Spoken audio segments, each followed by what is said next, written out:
Hello बच्चों, welcome to Daksh coaching classes. आज हम अपना स्ट्रेट लाइन के चैप्टर को आगे बढ़ाएंगे। जैसा कि हमने पिछले वीडियो में देखा था, हमने पढ़ा था 5 forms of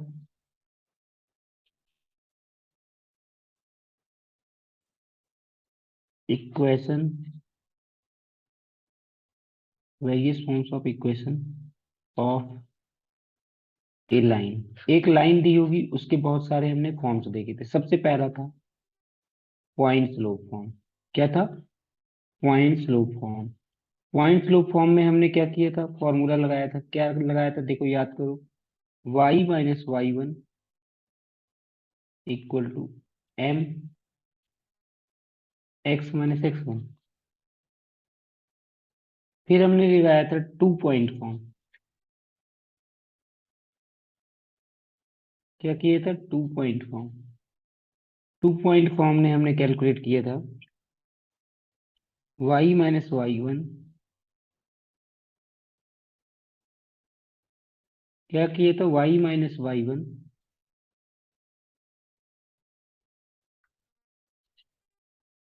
equal to y2 minus y one upon में x2 minus x one into में x माइनस एक्स वन। फिर हमने तीसरा देखा था नॉर्मल फॉर्म। नॉर्मल फॉर्म के लिए मैंने बताया था कि जैसे ऐसे यहाँ से यहाँ पर ये लाइन है, परपेंडिकुलर है इस लाइन की। कितना है परपेंडिकुलर? मतलब 90 डिग्री बना रखा होगा। यहाँ से एंगल ओमेगा होगा, तो मैंने बताया था ये पी है। तो क्या होता था? एक्स कॉस ओमेगा प्लस में y sine omega equal to p. ये हमने पढ़ा था, ये हमने पढ़ लिया था। अब अगला आता है चौथा। चौथा हमने पढ़ा था slope intercept formula. Slope intercept formula. Slope intercept में भी हमने दो पढ़ा था। एक for Y axis. For Y axis क्या पढ़ा था? Y equal to M x minus C plus C. और दूसरा पढ़ा था फॉर एक्स एक्सिस। और एक्स एक्सिस में क्या होगा? y equal to M x minus D. अभी तक हमने यहां तक तो कर लिया था। एक रह रहा था, वो है पांचवा। उसका नाम है इंटरसेप्ट फॉर्म। ओके, तो यहां तक अभी तक हमने क्या कर रखा है? पढ़ रखा है। अब हम क्या कहते हैं कि, और हमने एक्सरसाइज में जब क्या कहते हैं कि 10.2 एक्सरसाइज कर रहे थे, 10.2 एक्सरसाइज में हमने क्वेश्चन नंबर 5 तक कर रखी थी। सॉरी, क्वेश्चन नंबर 10 तक कर रखा था। आज हमें क्वेश्चन नंबर 11 करना है। ठीक है, हम स्टार्ट करते हैं क्वेश्चन नंबर 11 से, और फिर जो बचे हुए फॉर्म होंगे उनको भी डिस्कस कर लेंगे। क्लियर है? तो क्वेश्चन नंबर 11 क्या लिखता है कि a line perpendicular to the line segment, a line perpendicular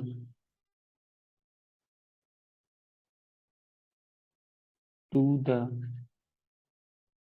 line segment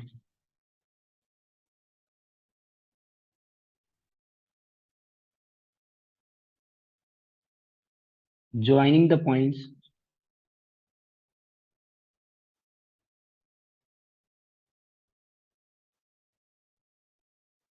दो पॉइंट्स को ज्वाइन कर रहा है, कौन कौन से हैं? 1,0, 1,0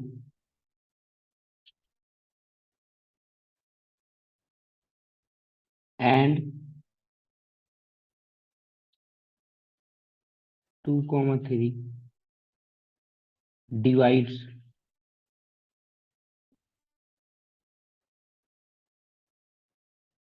it into ratio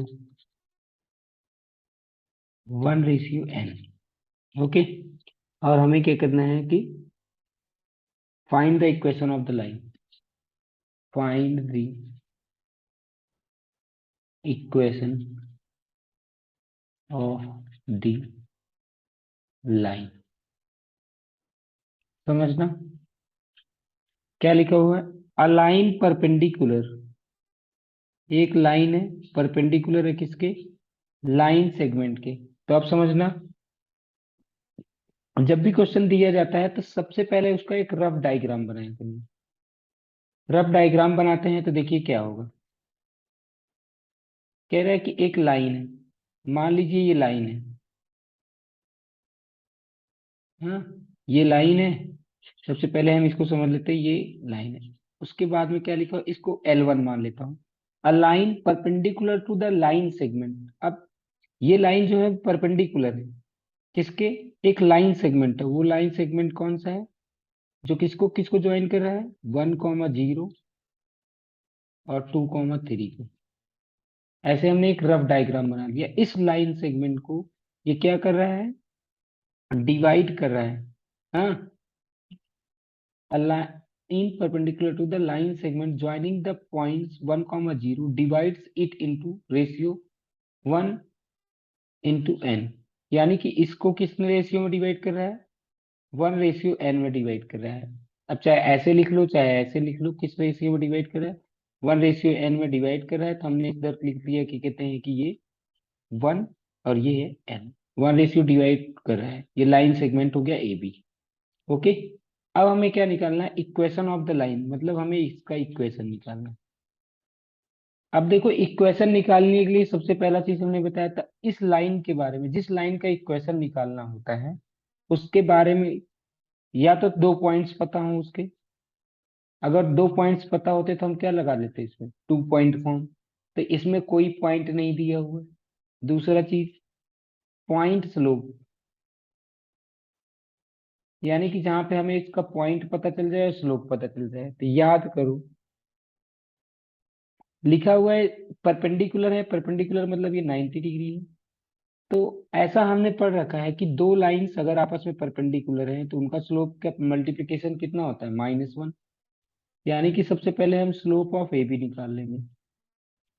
slope of A B देखो कितना हो जाएगा, स्लोप ऑफ ए बी निकालेंगे तो फॉर्मूला हमें पता है स्लोप का, y2 - y1 अपॉन में x2 - x1। इसका स्लोप कितना हो जाएगा, इसका स्लोप हो जाएगा, अगर मैं इसको y2 मानता हूँ, 1,0 लिख रखा है और 2,3 लिख रखा है, इसको मैं y2 मानता हूँ, इसको x2, इसको x1, इसको y1। तो देखो y2 की वैल्यू कितनी है, 3 - 0 अपॉन में x2 2 - 1, कितना आ गया, 3/1। यानी कि इसका स्लोप कितना आ गया, 3। इसका स्लोप कितना आ गया, 3। और अब हमें जब क्या कहते हैं कि ये स्लोप भी मिल गया, तो अब देखो स्लोप ऑफ L1, क्योंकि ये परपेंडिकुलर है, स्लोप ऑफ L1 इनटू में slope of L2, slope of AB, इन दोनों का प्रोडक्ट कितना होगा, -1। यानी कि स्लोप ऑफ L1 की वैल्यू कितनी आ जाएगी, slope of L1 equal to 1/स्लोप ऑफ AB, कितना हो जाएगा, -1 अपॉन में कितना हो जाएगा, 3। ओके, तो स्लोप ऑफ L1 पता चल गया, यानी कि इसका स्लोप पता चल गया। ये पॉइंट भी हमें पता चल सकता है, कैसे पता चल जाएगा, इसका पॉइंट हमें पता चल सकता है, इसको मान लेता हूँ P। इसका पॉइंट हमें ऐसे पता चल सकता है क्योंकि सेगमेंट फॉर्मूला हमने क्लास 10th में पढ़ रखा होगा, सेगमेंट फॉर्मूला। जहां पे क्या कहते हैं कि जब कोई भी पॉइंट एक्स वाला फॉर्मूला पढ़ रखा है ऐसे, M1 x2 प्लस में M2 x1, मैंने बेसिक वाले में बताया था, जब बेसिक वाले वीडियो में, सबसे पहले वाले वीडियो में स्ट्रेट लाइन के बताया था ये बात, M1 प्लस में M2। ओके, और y की वैल्यू क्या कहते हैं कि M1 y2 प्लस में M2 y1 अपॉन में M1 प्लस में M2। ये है सेगमेंट फॉर्मूला। ठीक है, अब इस सेगमेंट का फॉर्मूला यूज करते हुए, सेगमेंट फॉर्मूला यूज करते हुए हम क्या कर सकते हैं, पी का क्या कहते हैं कि निकाल सकते हैं कोऑर्डिनेट्स। अब देखो कैसे निकालते हैं कोऑर्डिनेट्स ऑफ पी, समझ लो। यहाँ पे मैं कैलकुलेट करता हूँ, सबसे पहले निकालता हूँ वाई या एक्स। जब मैं एक्स निकालूंगा तो कितना था, x इक्वल टू क्या होगा, m1 x2। अब देखो m1 कितना है, 1, x2 की वैल्यू कितनी है, 2, प्लस में m2 कितना है, n, x1 कितना है, 1, upon m1 plus m2, 1 plus में n। तो x की वैल्यू कितनी आ गई, 2 प्लस n अपॉन में 1 प्लस n। y निकालो, क्या हो जाएगा, m1 y2, m1 y2 की वैल्यू कितनी है, 3, प्लस में m2 n, y1 की वैल्यू कितनी, 0, अपॉन में m1 प्लस m2, कितना आ गया, 3 अपॉन में 1 प्लस n। तो देखो हमें इसका पॉइंट का कोऑर्डिनेट भी मिल गया। कोऑर्डिनेट कितना आ गया, p का कोऑर्डिनेट कितना आ गया, 2 प्लस n अपॉन में n, 1 plus n, comma 3 upon में 1 प्लस n। अब हमें क्या यूज करना है, अब देखो हमें इस लाइन के बारे में, जो L1 लाइन थी, L1 का स्लोप भी पता चल चुका है, L1 का पॉइंट पता चल चुका है। अब हम क्या करते हैं, पॉइंट स्लोप फॉर्म लगा दें क्या। हाँ, पॉइंट पता चल चुका है, स्लोप पता चल चुका है, तो by using point slope form क्या हो जाएगा, y minus y one equal to m x minus x1। तो y कितनी वैल्यू है, y माइनस वाई वन की वैल्यू 3 अपॉन में 1 plus n equal to m, m की वैल्यू कितनी है, -1/3, x माइनस x1, x1 की वैल्यू कितनी है, देखिए x1 की वैल्यू कितनी है, यहाँ से 2 प्लस n अपॉन में 1 प्लस n। ठीक है, यहाँ तक आपको समझ में आ गया होगा। अब हम इसको थोड़ा सा और आगे सॉल्व करते हैं, मतलब इसका एलसीएम ले लेते हैं। क्या करते हैं, इसको थोड़ा सा और आगे सॉल्व करते हैं और इसका एलसीएम ले लेते हैं। तो देखिए कितना आ जाएगा, इस साइड में यहाँ आ जाएगा 1 प्लस n, यहाँ अब कितना आ जाएगा, y इंटू में 1 प्लस n -3 इक्वल टू -1/3, यहाँ आ जाएगा x 1 प्लस n प्लस में 2 प्लस n, सॉरी माइनस में 2 प्लस n अपॉन में 1 प्लस n। अब ये आपको पता होगा, ये तो ऐसे ही हो जाएंगे कैंसिल। क्या हो जाएंगे, ये कैंसिल। और क्या कहते हैं कि ये वाला 3 जो है, इस 3 को इस साइड ले जाओ तो कितना हो जाएगा, 3y1 plus n equal to, ये माइनस, माइनस को अंदर मल्टीप्लाई कर दो। जब माइनस को अंदर मल्टीप्लाई कर देंगे तो कितना हो जाएगा यहाँ पे, माइनस को अंदर मल्टीप्लाई कर दो तो कितना हो जाएगा, ये आ जाएगा -x 1 प्लस n, और ये हो जाएगा +2 प्लस n। अंदर मल्टीप्लाई कर दो, 3y 1 प्लस n माइनस में 9 equal to -x 1 plus n plus में 2 प्लस n। अब सबको एक साइड में ले जाओ, सबको एक साइड में ले जाओ, देखो ये x भी उस साइड में जाए तो कितना हो जाएगा, x 1 प्लस n प्लस में 3y 1 plus n -9 -2 plus n equal to 0। यहां तक बात समझ आई, क्लियर है। अब देखो क्या होगा, x 1 प्लस n प्लस में 3y 1 plus n equal to 9 को उस साइड ले जाओ और प्लस में 2 प्लस में n, यानी कितना हो जाएगा, x 1 प्लस n प्लस में 3y 1 plus n equal to 11 plus में n। यहाँ तक आपको एकदम क्लियर समझ में आ गया होगा। ठीक है, तो ये आ गया हमारा आंसर। तो ये था हमारा क्वेश्चन नंबर 11। तो सबसे पहले हमने क्या किया, हमने सबसे पहले इस क्वेश्चन में क्या किया था, ये देखो ऐसे कुछ दिया था, इसका L1 था, यहाँ पे ये पॉइंट्स दिए थे 1 n, यहाँ 10 लिखा था, और यहाँ 2, 3 शायद लिखा था। तो अब देखो हमने सबसे पहले इसका पॉइंट निकाल लिया। क्या निकालिए, इसका पॉइंट पता चल गया, और जैसे ही मुझे पॉइंट पता चल चुका और इसका स्लोप निकाल लिया। अब पॉइंट और स्लोप फॉर्मूला लगा दिए, और हमें पता है कि इसका स्लोप अगर मुझे पता चल गया तो इसका भी स्लोप तो पता ही चल जाएगा ना, क्योंकि दोनों का परपेंडिकुलर कितना होगा, -1। ओके। अब हम सीखते हैं, जैसा कि मैंने बोला था कि हम इसके बाद एक जो हमारा रह रहा था, कौन सा फॉर्म रह रहा था, हमने सारे फॉर्म डिस्कस कर लिए थे, बस एक फॉर्म रह रहा था, उसका नाम था इंटरसेप्ट फॉर्म। कौन सा फॉर्म था, इंटरसेप्ट फॉर्म। इंटरसेप्ट फॉर्म, जैसा कि मैंने पिछली बार भी बताया था, ऐसे देखिएगा, यहाँ पे एक्स एक्सिस, यहाँ पे वाई एक्सिस है। फिर मैंने बोला अगर ये लाइन यहाँ से जा रही है तो ये जो बनाता है इसको बोलते हैं एक्स वाई इंटरसेप्ट, और इसको क्या बोला जाता है, एक्स इंटरसेप्ट। अभी मैं मान लेता हूं, लेट एक्स इंटरसेप्ट जो है ए है, और वाई इंटरसेप्ट जो है वो क्या है, बी है।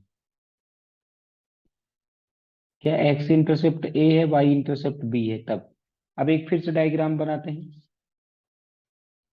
ये एक्स एक्सिस, ये वाई एक्सिस, और यहाँ पे एक लाइन ऐसे जा रही है। तो एक्स इंट ये बी बना रखा है और ये ए। मुझे बताओ ये पॉइंट कितना होगा, क्योंकि ये पॉइंट एक्स एक्सिस पे है। जो पॉइंट एक्स एक्सिस पे होता है उसकी वाई की वैल्यू 0 होती है, और यहाँ पे कितना डिस्टेंस पे है, ए डिस्टेंस पे, तो ये A, 0 हो जाएगा। ओके। ऐसे ही यहाँ पे ये देखना, इस वाले पॉइंट का कोऑर्डिनेट कितना होगा, इस पॉइंट का जो कोऑर्डिनेट होगा वो क्या होगा, क्योंकि ये पॉइंट किस पे है, वाई एक्सिस पे है। ये पॉइंट किस पे है, वाई एक्सिस पे है। जो पॉइंट वाई एक्सिस पे होता है उसका कोऑर्डिनेट जी, उसका क्या कहते हैं कि यहाँ पे एक्स एक्सिस की वैल्यू 0 और वाई की वैल्यू कितनी हो जाएगी, बी।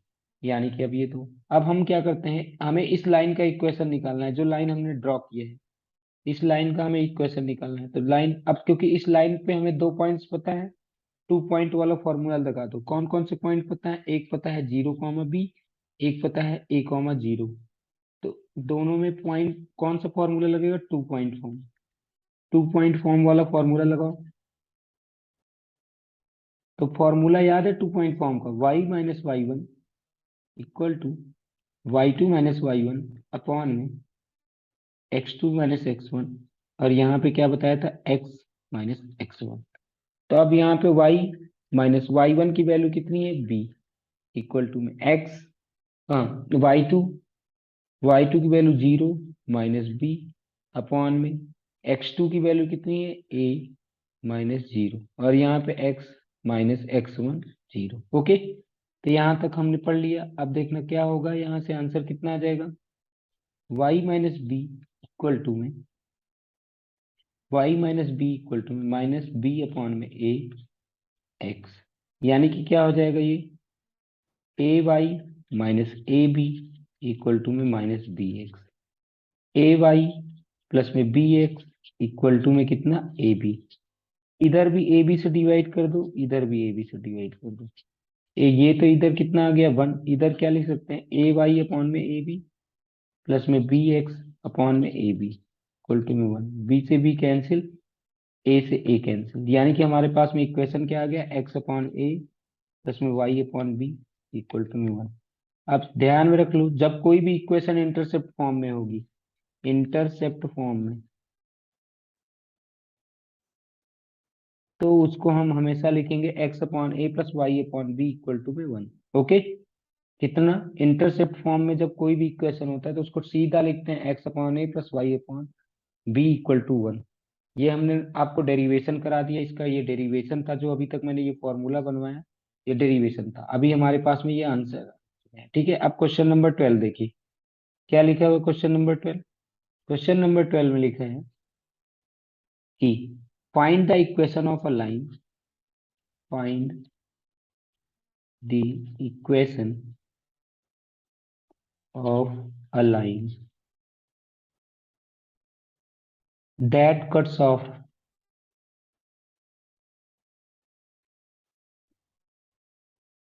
इक्वल इंटरसेप्ट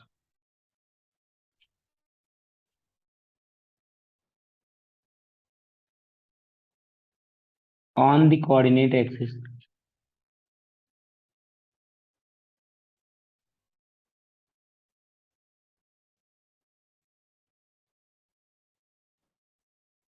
ठीक है, coordinate axis and passes through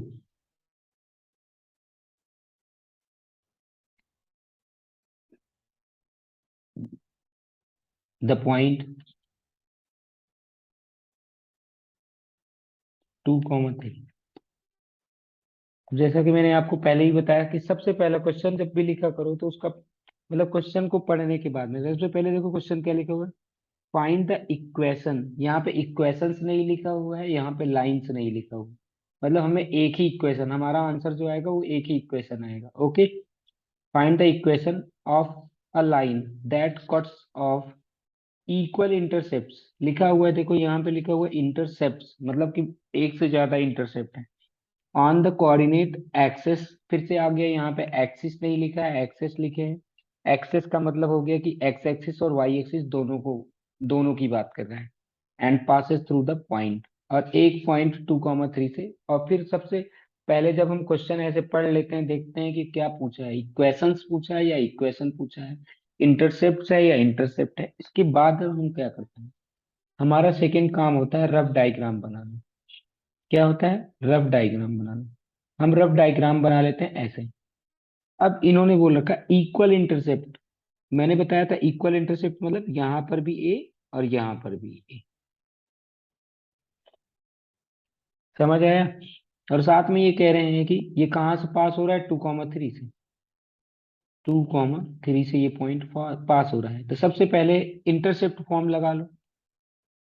intercept form में बताया था मैंने, इंटरसेप्ट फॉर्म। इंटरसेप्ट फॉर्म क्या था, एक्स अपॉन ए प्लस में y upon B equal to 1। अब क्योंकि यहाँ पे लिखा है कि इंटरसेप्ट इक्वल है, तो यानी कि बी भी कितना है, ए दिया हुआ है। एक्स अपॉन ए प्लस में वाई अपॉन बी लिख दो, since a equal to b. ये लिखा हुआ है ना, गिवन है भाई, ये क्या है, गिवन है। तो अब हमने क्या कर दिया, यहाँ पे ए इक्वल टू में 1, यानी एलसीएम ले लो। X plus Y equal to में कितना हो गया, ए। लेकिन आगे लिखा हुआ है कि ये लाइन पास कर रही है 2,3 से, सिंस लाइन पासेस थ्रू 2,3। अब ये लाइन 2,3 से पास कर रही है, तो then it will satisfy it, it must satisfy it.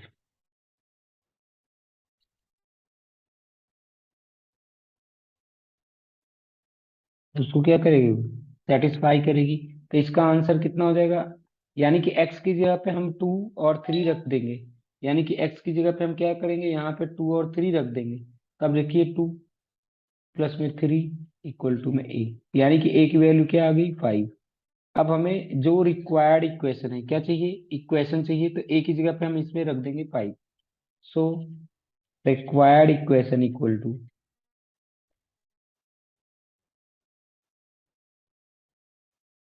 Required equation कितना हो जाएगा, x plus Y equal to में 5।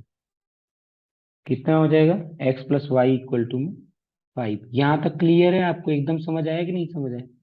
ठीक है, तो ये सारी चीजें हैं। अब ये हमारा क्वेश्चन आ गया, यही है question number 12।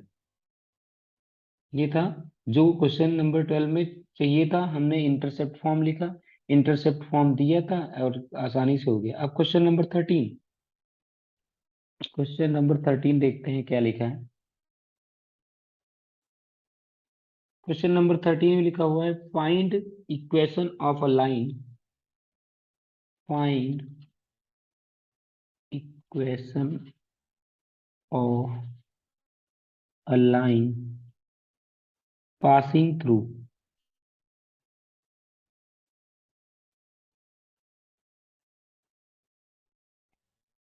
the points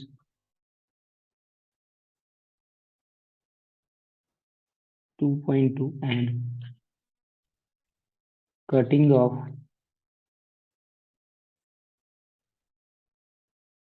intercepts on the axis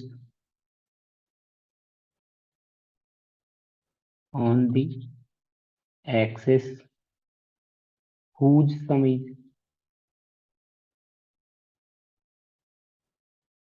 9। अब देखना क्वेश्चन लिखा हुआ है, सबसे पहले क्वेश्चन रीड कर लो, फिर रफ डायग्राम बना लो। क्वेश्चन लिखो, find the equation of a line. Line का इक्वेशन निकालना है।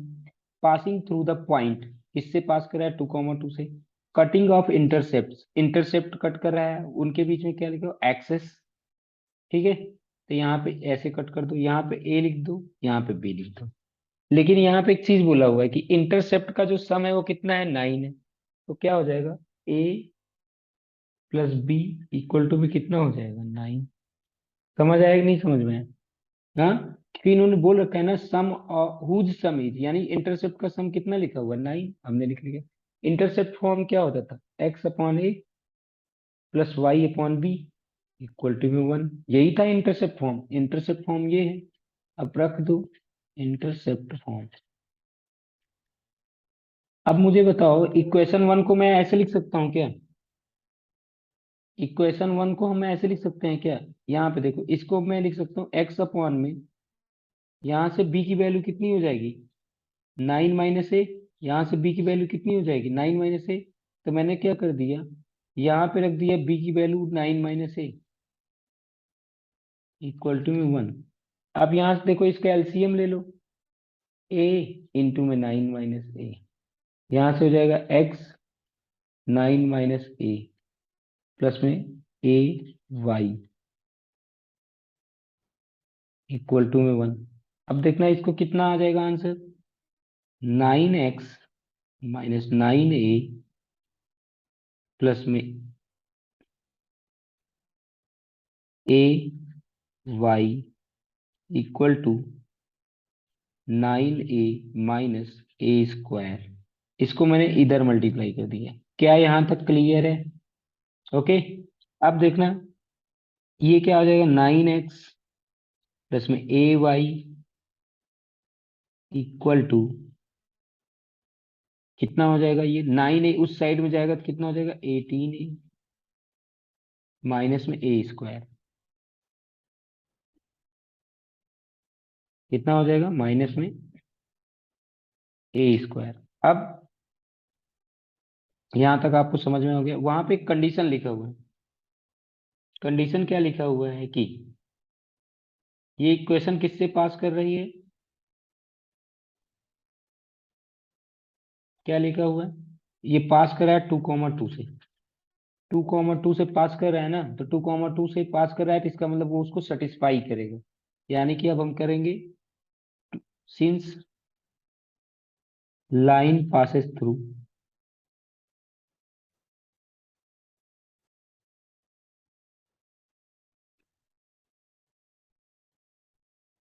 2,2, it will satisfy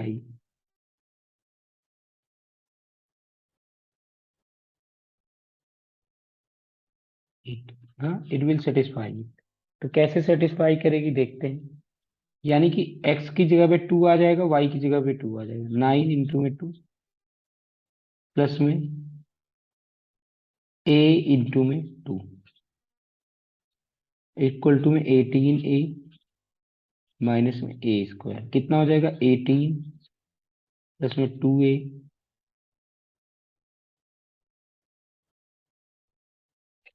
equal to में 18A माइनस में A²। तो सबको एक साइड में ले आओ तो कितना हो जाएगा, A² माइनस 18A प्लस में 2A प्लस में 18 इक्वल टू में 0 हो जाएगा। सबको लेफ्ट साइड में लेते हैं, तो A² माइनस 16A प्लस में 18 इक्वल टू में 0। यहां तक समझ आया? हम्म, यहां तक क्लियर है ना?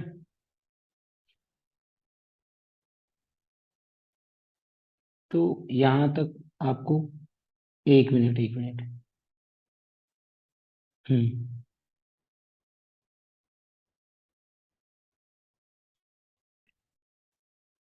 ये कितना था यहाँ पे देखो, ये है 2a, यहाँ पे एक मिनट।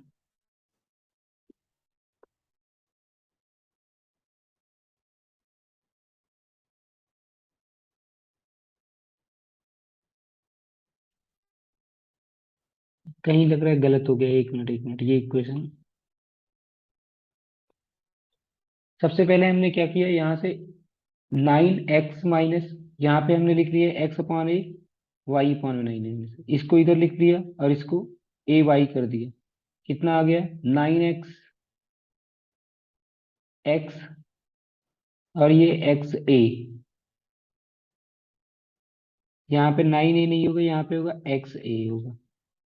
ओके, यहाँ पे गलती हो गई थी, 9x - xa प्लस में ay, ये हो जाएगा। तो अब देखिए कितना हो जाएगा यहाँ पे, यहाँ से फिर से करते हैं।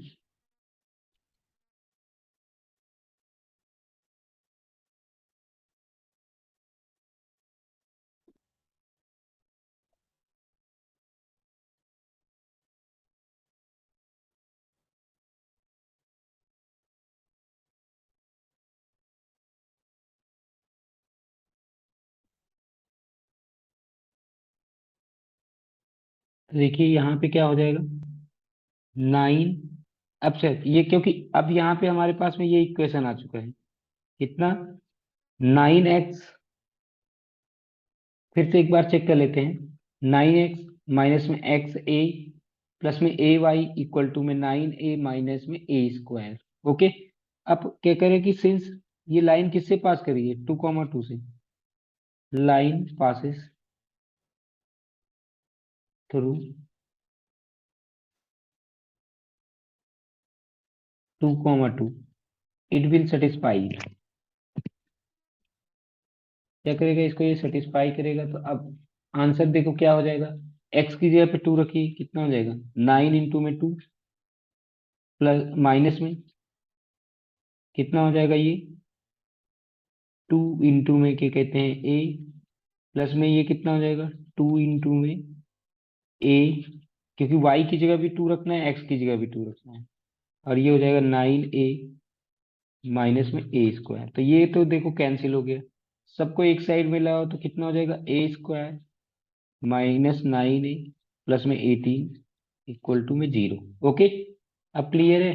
अब हमारे पास में क्या आ जाएगा यहाँ पे देखो, यानी कि हमारे पास में इक्वेशन आ गया, a² -6a -3a प्लस में 18 = में 0। a कॉमन ले लीजिए, a -6 - 3 कॉमन ले लीजिए, a - 6, कितना हो गया, a - 3 a - 6 = 0। तो कितना होगा, a की वैल्यू 3 आ गई और a की वैल्यू कितनी आ गई, 6।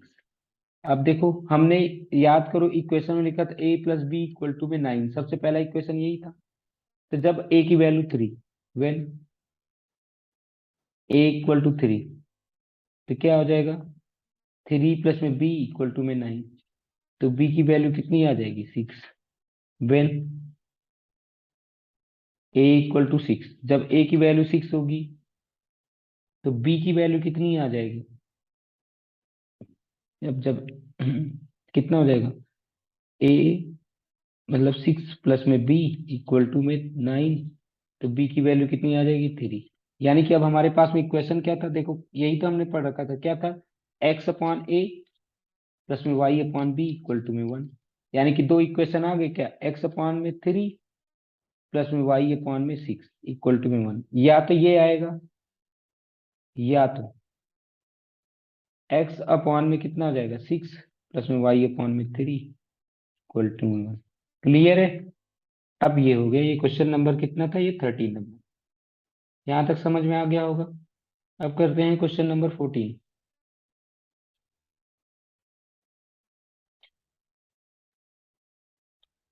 देखते हैं क्वेश्चन नंबर 14, तो क्या लिखा हुआ, find the equation of a line, find the equation of a line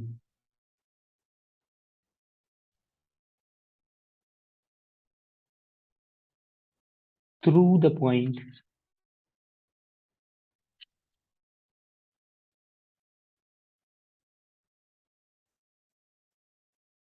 0,2, यानी वो लाइन 0,2 से पास हो रही है।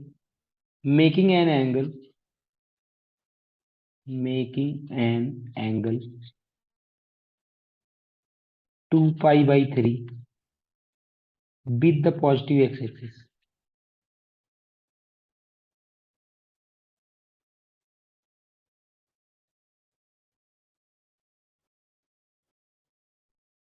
Also find the equation of line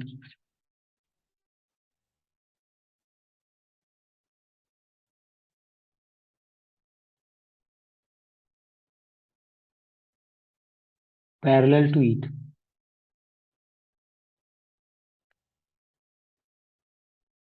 and crossing the y-axis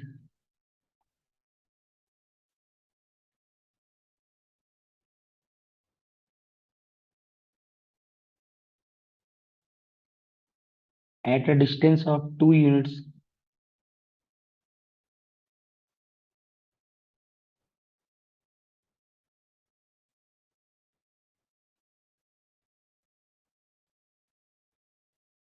below the origin.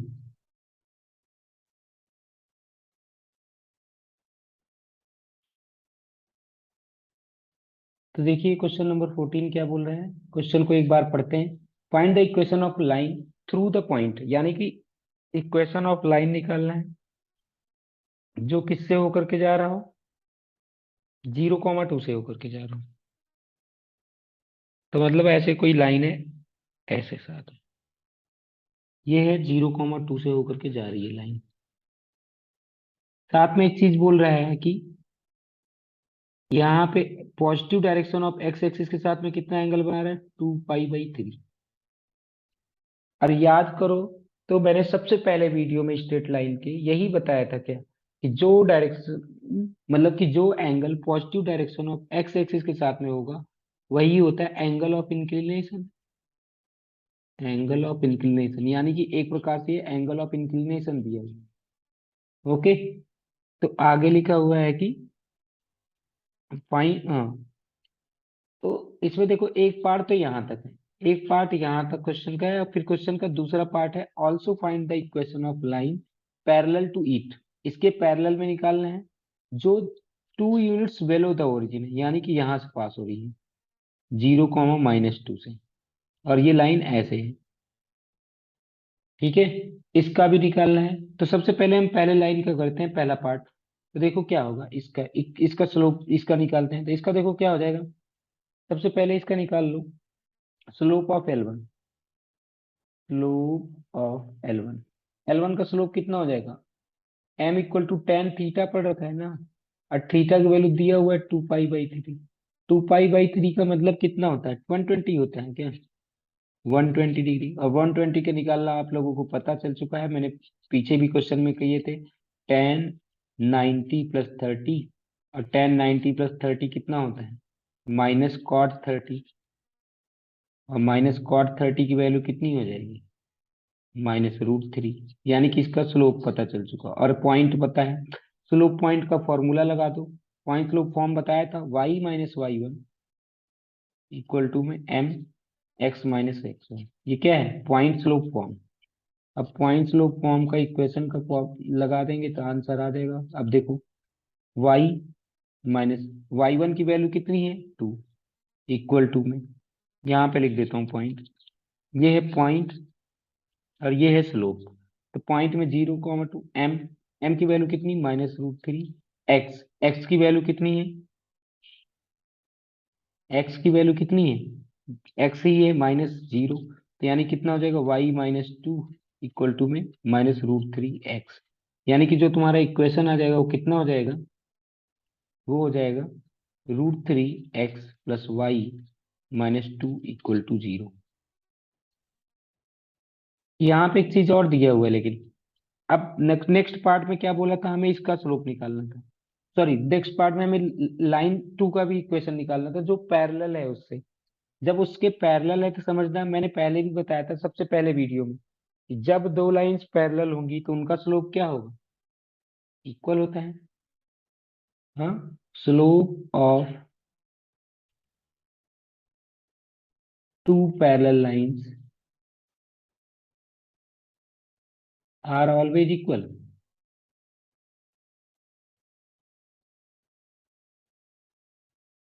यानी कि क्या होगा, slope of L1, slope of L1 equal to slope of L2, दोनों के स्लोप इक्वल हो गए। यानी कि M1 इक्वल टू में M2, M1 की वैल्यू कितनी आई थी, -√3, तो यानी कि इसका आंसर ये हो जाएगा। अब की क्या कहते हैं, पॉइंट क्या था, 0, -2। अब की पॉइंट क्या है, 0, -2 लिखा हुआ। तो अब की इक्वेशन क्या हो जाएगा, इक्वेशन ऑफ L2 निकाल लो भाई। इक्वेशन ऑफ L2 कितना हो जाएगा, हमने ऐसे y-y1 इक्वल टू में m(x-x1). अब की देखो माइनस y1 की वैल्यू कितनी है, -2, इक्वल टू में m(-√3), और यहाँ पे कितना हो जाएगा, x-0। तो आंसर कितना हो जाएगा, यहाँ पे आंसर कितना हो जाएगा, y+2 -√3x। हाँ, तो ये आ जाएगा माइनस, ये √3x plus y+2 equal to 0। ठीक है, तो दोनों इक्वेशन आ चुके, दोनों ही इक्वेशन आ चुके। ओके, यहाँ तक क्लियर है ना। अब करते हैं question number 15।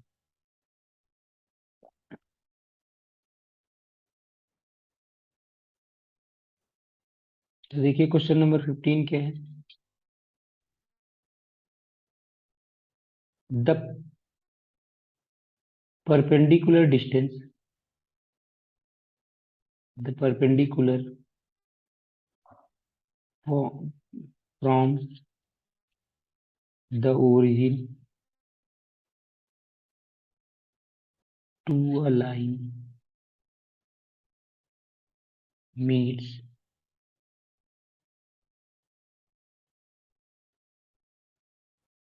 it at the point -2, 9. Find the equation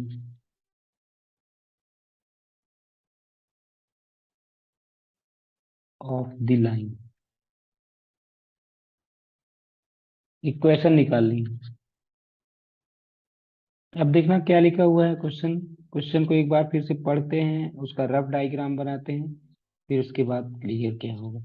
the perpendicular from the origin, origin से परपेंडिकुलर एक लाइन, ये एक लाइन है, और ये ओरिजिन से परपेंडिकुलर है, और इस लाइन पे कहाँ पे मिल रही है, ये परपेंडिकुलर है, कहाँ पे मिल रहे हैं, -2, 9 पे। ओके, अब कह रहे हैं कि find the equation of the line, और यहाँ पे सबसे बड़ी बात, इसका एंगल वेंगल नहीं लिखा है। हाँ, जैसे कि हमने पहले पढ़ा था कि यहाँ पे एंगल दिया होता था, अब कि यहाँ पे एंगल भी नहीं लिखा हुआ। हम्म,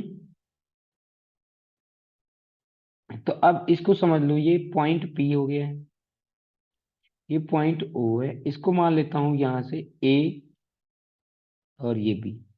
लेकिन इतना पता है कि OP इज परपेंडिकुलर टू, अगर हम देखें तो OP परपेंडिकुलर है AB के कि नहीं, है ना। तो अब निकाल लेते हैं, slope of AB,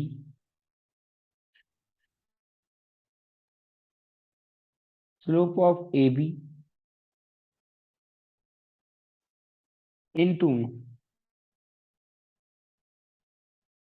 slope of OP, दोनों का क्या कहते हैं कि स्लोप का क्या होगा, जब दो लाइंस परपेंडिकुलर में होती हैं तो उनका स्लोप कितना होता है, -1। क्या, जब दो लाइंस क्या होती हैं, दो लाइंस परपेंडिकुलर होती हैं तो उनका स्लोप कितना होता है, -1 होता है कि नहीं होता उनके प्रोडक्ट का, तो -1। अभी हमें इसके बारे में किसी के बारे में नहीं पता है, लेकिन स्लोप ऑफ ओबी हम निकाल सकते हैं। कैसे? स्लोप ऑफ ओपी निकाल सकते हैं। कैसे? ओ का तो पता है ना, ओरिजिन। ओरिजिन है तो इसका क्या हो जाएगा, 0,0। अब देखना यहाँ पे मैं निकालता हूँ स्लोप ऑफ ओपी। क्या हो जाएगा slope of OP? y2 minus y1 upon में x2 माइनस x1। y2 कितना है यहाँ पे, 9 माइनस 0 अपॉन में ये कितना हो जाएगा, -2 और यहाँ पे अपॉन में कितना हो जाएगा, 0। यानी कितना आ जाएगा, -9/2। स्लोप कितना आ गया, -9/2। ये किसका है, ओपी का। तो यहाँ पे रख दो slope of A b into में -9/2 इक्वल टू -1। तो यानी कि स्लोप ऑफ ए बी कितना हो जाएगा, -9, और ये हो जाएगा माइनस, उधर चला जाएगा, मतलब कि क्या कहते हैं कि इधर आ जाएगा तो ये डिवाइड। देखना कैसे होगा इसको, और थोड़ा सा। सबसे पहले तो ये नीचे चला जाएगा, -9/2। तो ये माइनस से माइनस कैंसिल, लेकिन ये क्या हो जाता है, रेसिप्रोकल हो जाएगा। तो ये आंसर, यानी कि आंसर कितना आ गया, 2/9। हमें इसका स्लोप पता चल गया, हमें किसका स्लोप पता चल गया, ए बी का। इसका स्लोप पता चल गया ए बी का। ठीक है, पहले हमने ओपी का स्लोप निकाल लिया। ओपी का स्लोप निकाल लिया तो ए बी का भी पता चल गया। अब जब ए बी का पता चल गया तो अब बड़े आसानी से हमारा इक्वेशन क्या होगा, इक्वेशन ऑफ ए बी। अब हमें उसके ऊपर देखो एक पॉइंट पता है। पॉइंट कितना लिखा था, पॉइंट लिखा था -2,9। पॉइंट कितना है, -2,9, और स्लोप कितना है। हाँ, और स्लोप हमें अभी हमने निकाल ही लिया है, स्लोप आ गया। तो पॉइंट स्लोप का फॉर्म लगा, तो point slope form y-y1 equal to m x minus x1।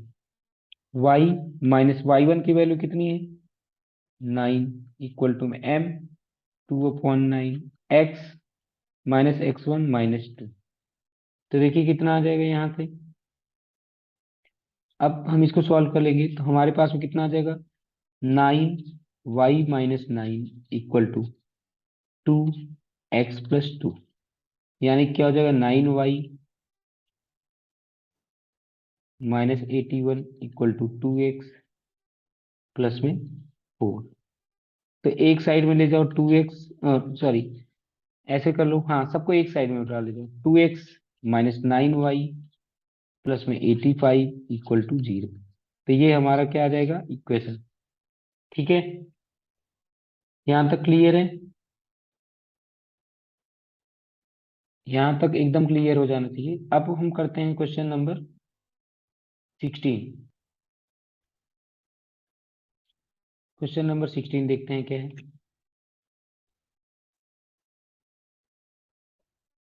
The length L,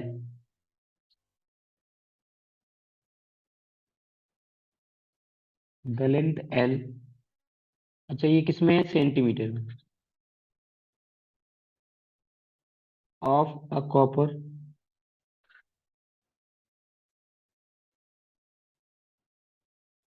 rod is linear function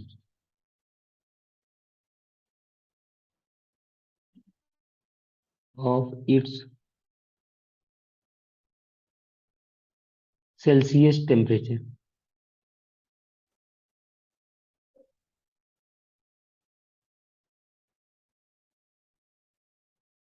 C, Celsius temperature C, in an experiment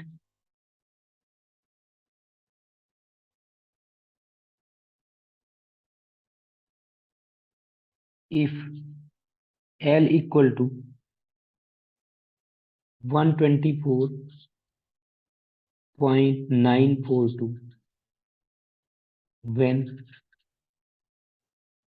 C equal to 20 and L equal to 125.134 when C equal to 110, express L in terms of C।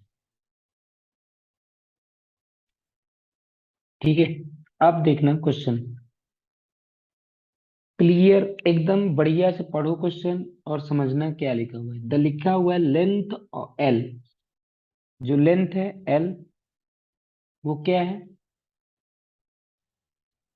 Length L of a copper rod is, ठीक है, किसमें है, linear function है, length function है किसका, Celsius का, length is function of Celsius. तो ऐसे इसको अभी समझ में नहीं आएगा। सबसे पहले अगर मैं तुम्हें बोलूं, जब मैं कभी ऐसे लिखता हूँ y equal to f x, तो इसका मतलब होता है y is function of x। क्या लिखता हूँ, y is function of x, यानी कि जब मैं यहाँ पे y एक्सिस यहाँ पे x दिखाता हूँ तो यानी कि y is function of x होता है। तो इसमें देखो क्या लिखा हुआ है, l is function of c। क्या लिखा हुआ है, यहाँ पे लिखा हुआ है l is function of c, यानी कि जहां पे हमें y लिखता था वहां पे क्या लिखूंगा l, और जहां पे x लिखता था वहां पे क्या लिखूंगा c। ठीक है, जब मैं लिखता हूँ y is function of x तो ऐसे वाला ग्राफ जो y एक्सिस x एक्सिस। अब यहाँ पे क्वेश्चन में क्या लिखा हुआ है, l इज फंक्शन ऑफ, यानी कि समझ में आ गया। अगर मैं x कॉमा y लिखता हूँ तो ये इक्वल ऐसे समझ लो l comma, sorry c comma l। Clear है, यहाँ तक समझ आया कि नहीं समझ आया। क्या वहां पे मैं लिखता था एक्स वाई, तो यहाँ पे लिखूंगा सी एल, क्योंकि एल इज फंक्शन ऑफ सी। अब देखना यहाँ पे एक पॉइंट लिखा हुआ है, इफ एल 124 पॉइंट, क्या लिखा हुआ है, एल की वैल्यू 124 है, तो एल तो बाद में आता है, सी की वैल्यू 20 पे ये कितना आ रहा है, 124.942, कॉमा दूसरा कितना लिखा हुआ है 110, 110 पे कितना लिखा हुआ है 125.134। क्लियर है, यहां तक समझ आया। अब आगे देखो, अब इसमें कितने पॉइंट्स दे दिए, 2 पॉइंट्स दे दिए, तो 2 पॉइंट फॉर्मूला लगा लेंगे। 2 पॉइंट फॉर्मूला क्या था, 2 पॉइंट फॉर्मूला याद ही होगा आप लोगों को, y minus y one equal to y2 minus y one upon में x2 minus x1, x minus x1। लेकिन अभी तो हमने क्या कहते हैं, क्या हमें हमें y दिया है, नहीं, y की जगह पे हमारे क्वेश्चन में कितना लिखा हुआ है, l लिखा हुआ है। y की जगह पे कितना लिखा हुआ है, l लिखा हुआ है, यही तो अभी मैंने बताया था ना। y की जगह पे हमने क्या लिख रखा है, l, और x की जगह पे c। तो यहाँ भी नहीं कि हमारा फॉर्मूला हो जाएगा l minus L one equal to L2 minus L one upon में C2 माइनस C1, और यहाँ पे क्या हो जाएगा C माइनस C1। ओके, अब L माइनस एल वन की वैल्यू कितनी है, ये 124.942 equal to L2 minus L one, तो L2 की वैल्यू कितनी है 125.134 माइनस, इसको थोड़ा सा और इधर लिखता हूं, अभी यहाँ पे आएगा नहीं। देखो L माइनस एल वन की वैल्यू कितनी है 124.942 इक्वल टू y2 की वैल्यू कितनी, मतलब L2 की वैल्यू कितनी है 125.134 माइनस 124.942 अपॉन में C2 की वैल्यू कितनी है 110 माइनस में 2, यहाँ पे कितना C माइनस C1 की वैल्यू 20। ओके, अब इसको सॉल्व करते हैं।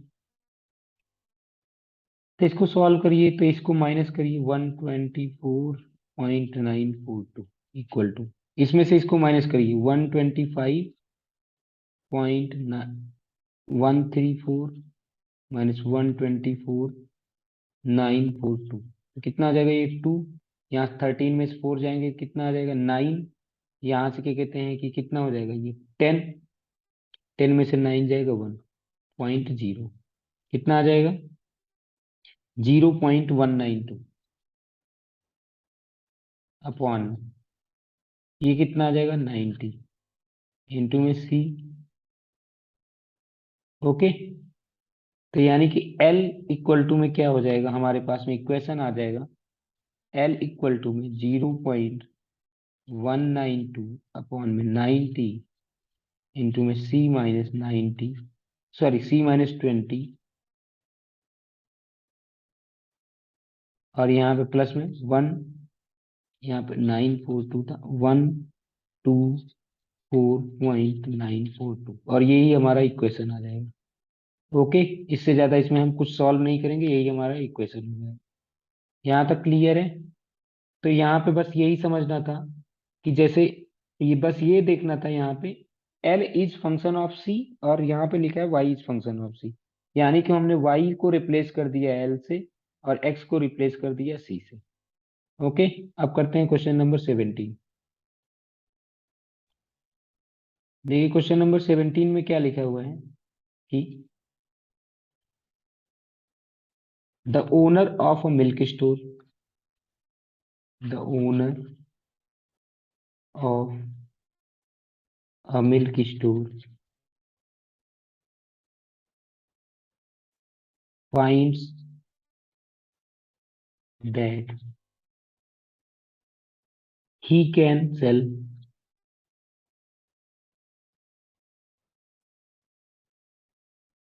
980 liters of milk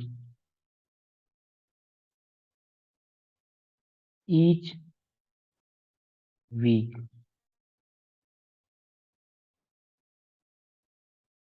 at rupees 14 per liter, and 1220 liters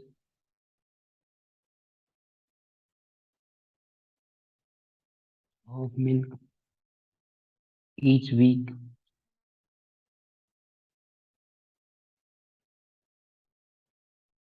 at 16 rupees per liter.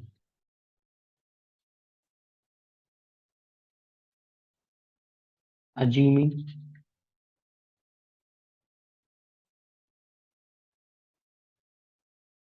linear relationship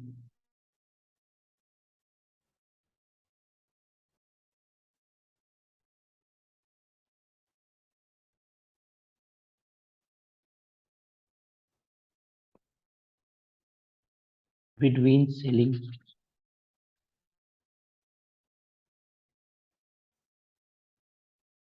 price and demand,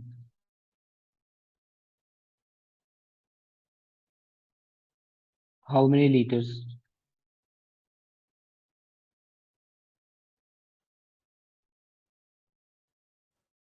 could he sell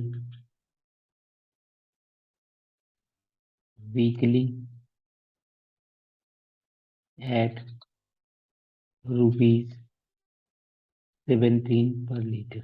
अब देखना क्वेश्चन में क्या है, क्वेश्चन में कह रहा है कि the owner of milk store find that he can sell 980 litres, कब, जब वो 14 रुपीज के हिसाब से बेच रहा था, जब वो 14 रुपीज पर लीटर देता था तो वो बेच पाता था 980 लीटर्स।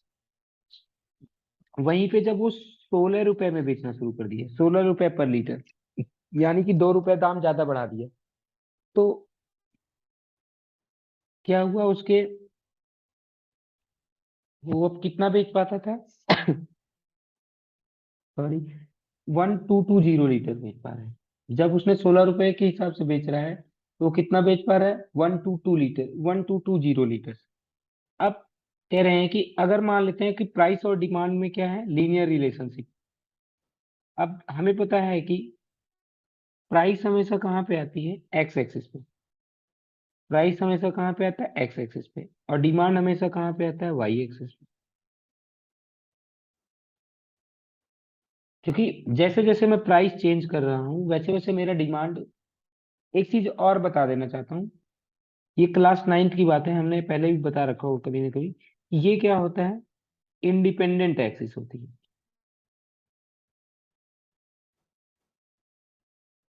क्या है ये, इंडिपेंडेंट एक्सिस है। और ये जो है डिपेंडेंट एक्सिस होती है। इसका मतलब क्या हुआ कि अगर मैं इसमें चेंज करूंगा तो इसमें भी चेंज होता चला जाएगा। ओके। अगर मैं इसमें चेंज करूंगा तो इसमें भी चेंज होता चला जाएगा। अब हमें देखना है किसके किसके बीच में, प्राइस और डिमांड के बीच में। हमने कहा कि प्राइस में मैं चेंज कर रहा हूँ, डिमांड में भी चेंज होता चला जा रहा है। यानी कि प्राइस जो हुआ वो हमारा एक्स एक्सिस हुआ, और डिमांड जो हुआ वो हमारा वाई एक्सिस हुआ। इतना बात समझ में है। यानी कि जहां पे मैं एक्स और वाई लिखता था, अब मुझे लिखना पड़ेगा डी, सॉरी, पी और डी। यानी कि एक्स की जगह पे मैं लिखूंगा पी, और वाई की जगह पे क्या लिखूंगा, डी। इतना क्लियर है। अब हमारे पास में क्या है, क्वेश्चन क्या था। क्वेश्चन में कह रहा था कि जब आपने क्या कहते हैं कि ऐसे, देखिए जब आपने क्या कहते हैं कि एक्स की मतलब कि जब एक इक्वेशन है 14 रुपीज के हिसाब से जब आपने बेच रहे थे तो वो 980 रुपीज थे। और जब आपने क्या कर दिया, जब आपने क्या कहते हैं कि 16 कर दिया तब 120, 1220। अब कह रहे हैं कि मुझे बताओ जब 17 रुपए होगा तब कितना आप कमाओगे। मतलब कि यहाँ पे वैल्यू हमें पता करनी है। तो याद करो, मैंने बताया था जब तीनों चीज कोलीनियर होंगी, जब तीन चीजें कोलीनियर होती हैं तो हम क्या लगा देते हैं, slope of A B equal to, इसको मैं ए मान लेता हूँ, इसको बी मान लेता हूँ, इसको सी। अब क्या कर दीजिए, slope of A B equal to slope of B C. Calculate कर लो, स्लोप ऑफ ए बी कितना हो जाएगा, 1220, माइनस में 980, अपॉन में 16 माइनस 14, इक्वल टू, यहाँ पे क्या, y -1220, अपॉन में 17 माइनस 16। ओके। तो ये कितना हो जाएगा, इसको घटा दीजिए तो कितना हो जाएगा, ये जीरो। यहाँ से 12 में से 8 जाएगा कितना हुआ, 4। 11 में से 9 जाएगा तो कितना हुआ, 2, अपॉन में 2, इक्वल टू, ये y -1220, अपॉन में कितना हो गया, 1। तो कितना आंसर आ जाएगा देखो, यहाँ से आ जाएगा, ये कैंसिल कर दो, 120। तो 120 प्लस में 1220 इक्वल टू वाई। वाई की वैल्यू कितनी आ गई तुम्हारी, 1340। यानी कि एट ₹17 पर लीटर वो कितना सेल कर लेगा, 134 लीटर सेल पर वीक। एक वीक में वो कितना सेल कर लेगा, इतना। इतना बात समझ आया, नहीं समझ आया, ठीक है, क्लियर है। यहाँ पे यही करना था हमें, और कुछ नहीं। ये है क्वेश्चन नंबर 17 था, सिंपल है एकदम, कि कैसे करना है कैसे नहीं, एकदम सिंपल था। कि हमने सबसे पहले देख लिया और फिर उसमें लीनियर रिलेशनशिप है। जब लीनियर से रिलेशनशिप होता है तो हमने को लीनियर वाला बात कर लिया, तो यानी कि तीनों चीज क्या होंगी, तो इसी हिसाब से आ गया। अब अगला क्वेश्चन देखिए, question number 18। P, A comma B is the mid point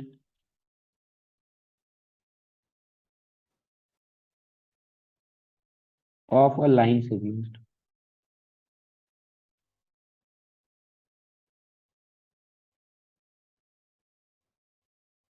between axis.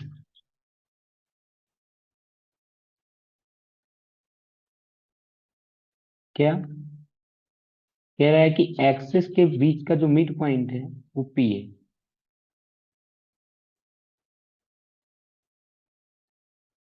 So that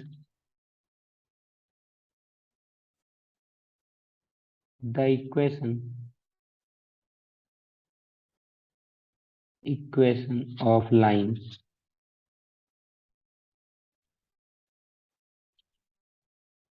is X upon A plus Y upon B equal to 2। फिर जैसे मैंने बताया था क्वेश्चन पढ़ने के बाद सबसे पहले रफ डायग्राम। क्वेश्चन कह रहा है कि A B is the mid point of a line. जैसे यहाँ पे एक लाइन ऐसे खींच दिया, इसका मिड पॉइंट जो है, हाँ, यहाँ पे एक लाइन सेगमेंट है ए बी, ऐसे समझ लो ये ए बी हो गया, ये ए और ये बी। इस लाइन सेगमेंट का जो बीचों बीच का जो पॉइंट है उसको हमने लिख बोल दिया पी, और इसका कोऑर्डिनेट कितना लिखा हुआ ए कॉमा बी। ठीक है, और हमें क्या निकालना है, प्रूव करना है कि ये इक्वेशन ये होगा, इस लाइन सेगमेंट का इक्वेशन ये होगा। तो मुझे बताओ ए का कोऑर्डिनेट क्या होगा, coordinate of A, coordinate of A यही हो सकता है क्या, एक्स कॉमा जीरो, क्योंकि ये एक्स एक्सिस पे है। हाँ, एक्स एक्सिस पे है, तो अभी मैं मान लेता हूँ मुझे ये नहीं पता ना एक्स ये कितना है, तो मैं इसको एक्स मान लेता हूँ, तो ये कितना हो जाएगा, एक्स कॉमा जीरो हो जाएगा क्या। और यहाँ वाला ऐसे मान लो कितना होगा, ये कोऑर्डिनेट ऑफ बी है, मैं यहाँ से यहाँ तक का डिस्टेंस मान लेता हूँ वाई। तो बताओ कोऑर्डिनेट ऑफ बी कितना होगा, कोऑर्डिनेट ऑफ बी कितना होगा, जीरो कॉमा वाई, क्योंकि वाई एक्सिस पे है। अब हमें पता है मिड पॉइंट का फॉर्मूला तो पता ही है ना, मिड पॉइंट का क्या फॉर्मूला होता है, x1 प्लस में x2 अपॉन में 2। अब मिड पॉइंट की वैल्यू कितनी लिखी हुई है ए, यानी यहाँ कितना लिखा हुआ है ए, x1 की वैल्यू कितनी है x, x2 की वैल्यू कितनी है जीरो, 0.2 कितना हो गया ए, यानी कि x की वैल्यू कितनी आ गई 2a।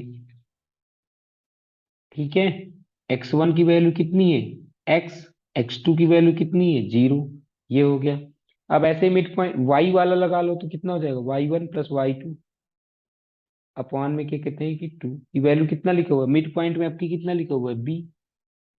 ठीक है, तो y1 की वैल्यू कितनी है जीरो, प्लस में y2 की वैल्यू कितनी है,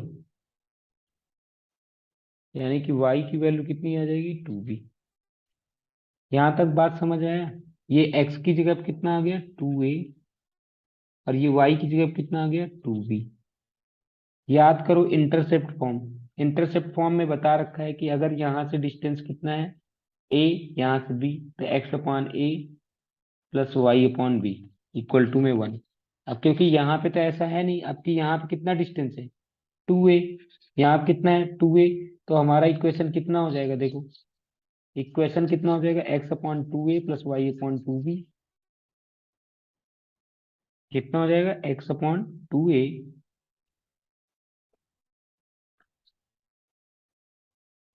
plus Y upon 2b equal to में 1। क्यों ऐसा आया, अभी मैंने बताया था, इस लाइन को जब हमने अभी जो ड्रॉ किया ऊपर डायग्राम, उसमें कितना था यहाँ पे 2a, यहाँ पे कितना आया 2b, तो अब आंसर कितना हो जाएगा x अपॉन ए। अब यहाँ पे देखो दोनों में 1/2 कॉमन है क्या, तो ये हो जाएगा x upon A plus Y upon B equal to में 1। तो ये 1/2 उधर चला जाएगा तो कितना हो जाएगा x upon A plus Y upon B equal to में कितना 1 इंटू में 2, तो कितना हो जाएगा, यही तो हमें करना था, x upon A plus Y upon B equal to में 2a प्रूव करना था। ठीक है, क्लियर है ना। तो सबसे पहले देखना, एक बार मैं फिर से बता देता हूँ यहाँ पे क्या किया था। सबसे पहले देखो यहाँ पे लाइन में क्या लिखा हुआ है, इसका मिड पॉइंट लिखा हुआ है, ये mid point of A B. और हमें पता है मिड पॉइंट का फॉर्मूला क्या होता है, x1 प्लस x2, यहाँ पे कितनी वैल्यू होगी हमने मान लिया कि यहाँ से इसकी वैल्यू है, एक्स की वैल्यू थी और यहाँ से वाई की वैल्यू, हमने दोनों से मिड पॉइंट निकाल लिया, पता चल गया हमें कोऑर्डिनेट्स। तो ये डिस्टेंस पता चल गया कि ये 2a है और ये 2b। फिर इंटरसेप्ट फॉर्म लगा दो। क्या लगा दिया? Intercept form. यहाँ तक आपको अब समझ आ गया होगा। अब हम क्वेश्चन नंबर 19 करते हैं।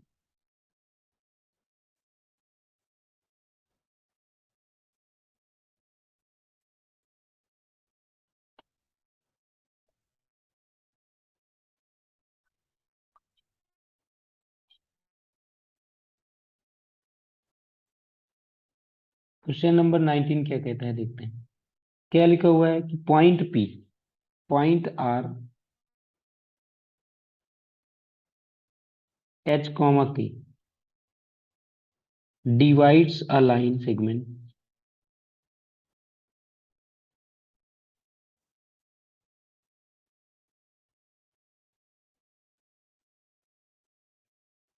between the axis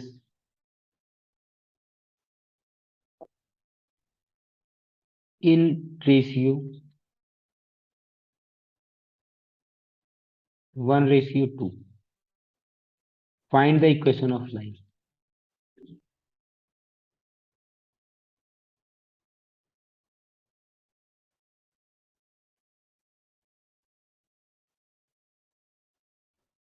आंसर देखिए क्या लिखा हुआ है। ये एक्स एक्सिस है, ये वाई एक्सिस है। ओके, लिखा हुआ है पॉइंट आर एच कॉमा के डिवाइड, एक लाइन सेगमेंट है जो एक्सेस के बीच में है, ऐसे। ये है लाइन सेगमेंट। ओके, इस लाइन सेगमेंट को जो आर है वो एच कॉमा, आर मतलब यहाँ पे ये आर पॉइंट है, इसका कोऑर्डिनेट कितना है? एच कॉमा के है। और ये क्या कर रहा है? इसको डिवाइड कर रहा है 1:2 में। कितने? 1:2 में डिवाइड कर रहा है। अब हमें क्या निकालना है? इक्वेशन ऑफ लाइन निकालना है। तो पिछले क्वेश्चन के जैसे ही हम इसको मान लेते हैं, ये डिस्टेंस कितना है यहाँ से यहाँ तक का? एक्स। अब मुझे बताना ये कितना हो जाएगा, इसका कोऑर्डिनेट कितना हो जाएगा? X comma 0। यहाँ से यहाँ तक का डिस्टेंस मैं मान लेता हूँ वाई। तो यहाँ का क्या कहते हैं, कोऑर्डिनेट कितना हो जाएगा? कितना हो जाएगा कोऑर्डिनेट? 0 comma Y. क्योंकि कोई भी पॉइंट जो वाई एक्सिस पे होगा तो उस पे एक्स का कोऑर्डिनेट 0 ही होता है ना। यहाँ तक समझ में आया? अब हम क्या करते हैं, इस क्वेश्चन को सॉल्व करते हैं। तो फिर से वही, अब हमें पता है कि सेगमेंट फॉर्मूला, या तो सेगमेंट फॉर्मूला क्या होता है? सेगमेंट फॉर्मूला में बता रखा है कि अगर ये पॉइंट है, यहाँ पे अगर एक्स कॉमा x1 y1 दिया हुआ है, यहाँ पे x2 y2 दिया होता है, और यहाँ पे क्या कहते हैं कि पॉइंट है जो निकालना है, और ये m1 m2। तो x इक्वल टू फॉर्मूला पढ़ा रखा है m1 x2 प्लस में m2 x1, ओ हाँ, अपॉन में m1 + m2। ऐसे ही y का फॉर्मूला बता रखा है m1 y2 प्लस में m2 y1 अपॉन में m1 + m2। अब देखना यहाँ पे क्या है, h इक्वल टू में देखो h। अब कि ये h इक्वल टू में क्या हो जाएगा? m1, m1 की वैल्यू 1, m1 की वैल्यू कितनी है? 1। देखो मैं लिख देता हूँ, m1 1 है, m2 जो है वो कितना है? 2 है। x1 की वैल्यू अब की हमने ले लिया, क्या कहते हैं कि 0। x2 की वैल्यू है, क्या कहते हैं कि x। और क्या कहते हैं कि y1 की वैल्यू है y, और y2 की वैल्यू है,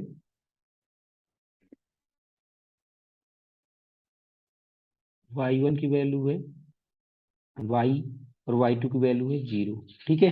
अब ये हो जाएगा m1 x2 की वैल्यू x, प्लस में m2, m2 की वैल्यू 2, y2 की वैल्यू कितनी है?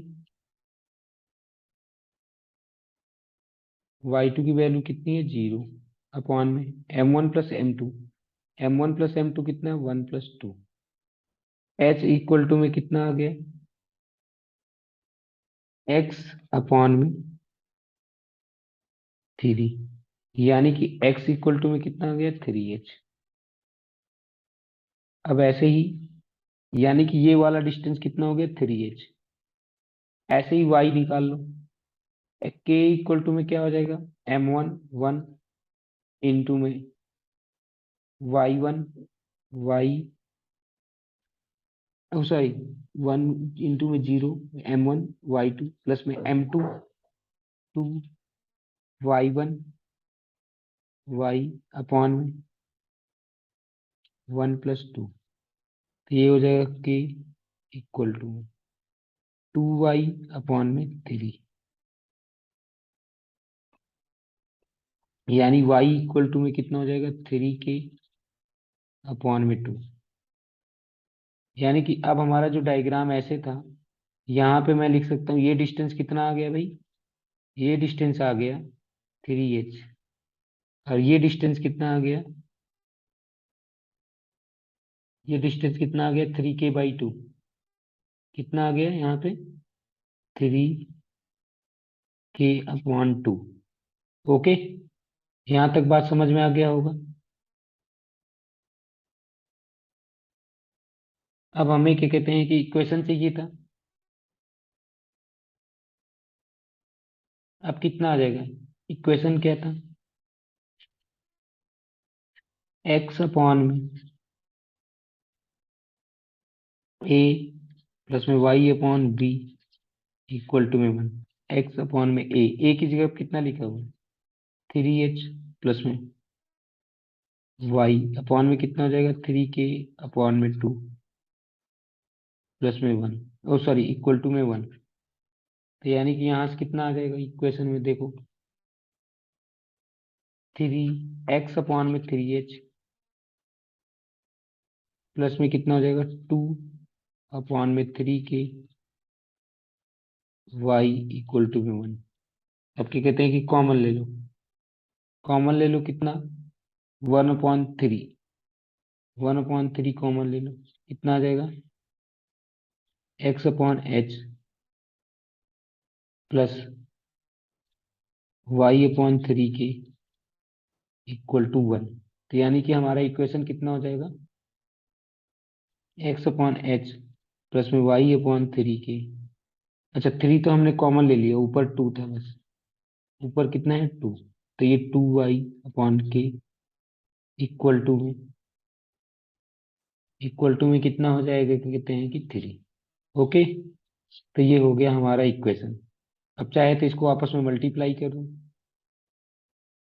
क्लियर है ना यहाँ तक, ठीक है। अगर अब देखना यहाँ पे क्या हो सकता है कि एक चीज और हो सकती है। ये क्वेश्चन नंबर क्या था 19, क्वेश्चन नंबर 19 में देखो यहाँ पे लिखा हुआ है आर जो है डिवाइड कर रहा है लाइन सेगमेंट को किसमें 1:2 में। तो हमने लिख लिया 1:2 इस तरह।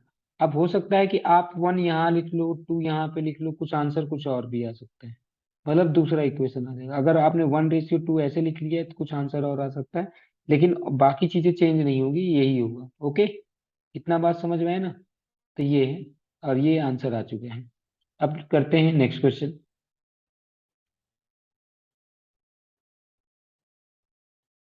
क्वेश्चन नंबर 20, और ये हमारा आज का लास्ट क्वेश्चन है। क्वेश्चन नंबर 20 देखिए क्या लिखा हुआ है, फाइंड, अच्छा, by using the concept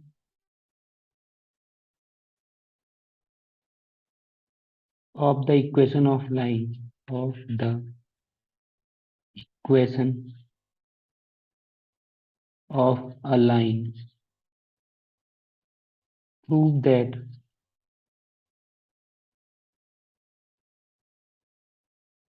3 points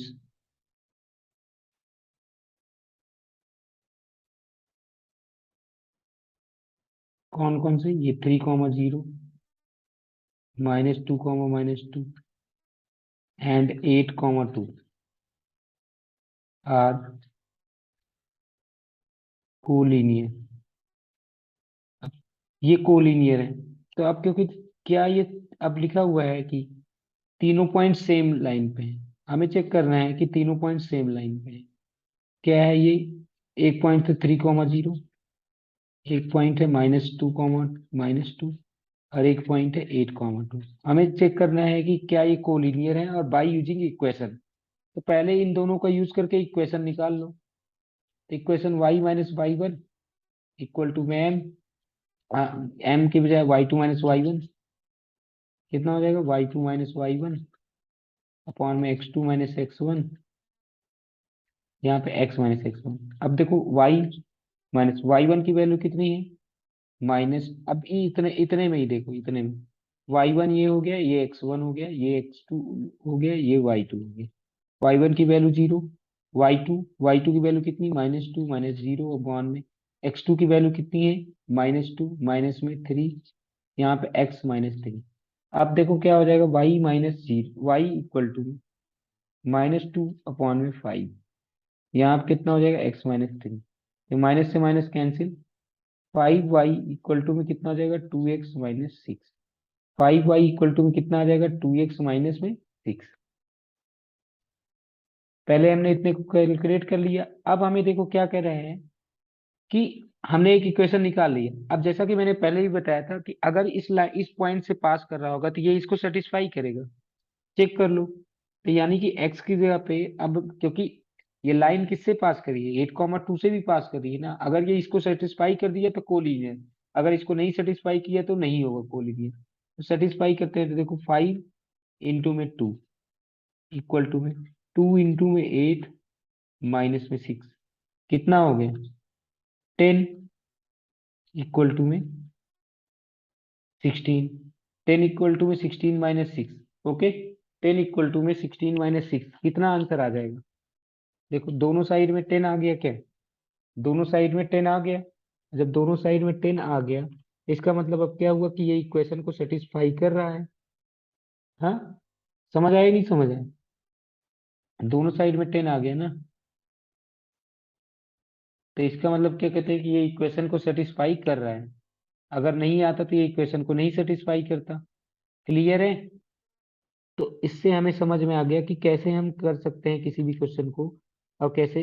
देखो, सबसे पहले हमने क्या किया, इसमें क्या करना था, कह रहा है कि प्रूव करना है ये तीनों ही पॉइंट्स क्या हैं? कोलिनियर है। तीनों ही पॉइंट्स कोलिनियर है, लेकिन इक्वेशन का मेथड यूज करके। हमें ऐसा नहीं करना है कि slope of A B equal to slope of B C कर देंगे और हम चेक कर लेंगे। नहीं, हमें ऐसा नहीं करना था। हमें अब की ऐसा करना है, हमने इन दोनों का क्या निकाल लिया? स्लोप। इन दोनों से पहले इक्वेशन बना लिया। इक्वेशन बन गई। इक्वेशन कितना आ गया? 5y इक्वल टू कितना आ गया? 5y इक्वल टू आ गया 2x-6। 5y इक्वल टू में कितना आ गया? 2x-6। अब हमने कहा कि अगर ये पॉइंट, क्या कहते हैं कि ये इक्वेशन इस पॉइंट से पास करेगा तो कितना हो जाएगा? इसको ये सेटिस्फाई करेगा तो 10, और ये सेटिस्फाई भी कर गया तो इसका मतलब होता है कि हाँ ये पास कर रहे हैं। ओके, तो यहाँ तक आपको एकदम क्लियर समझ में आ गया होगा। जहां भी नहीं समझ में आया होगा, आप एक बार जस्ट, क्या कहते हैं कि वीडियो में पीछे जा करके देखेंगे तो क्लियर समझ में आ जाएगा।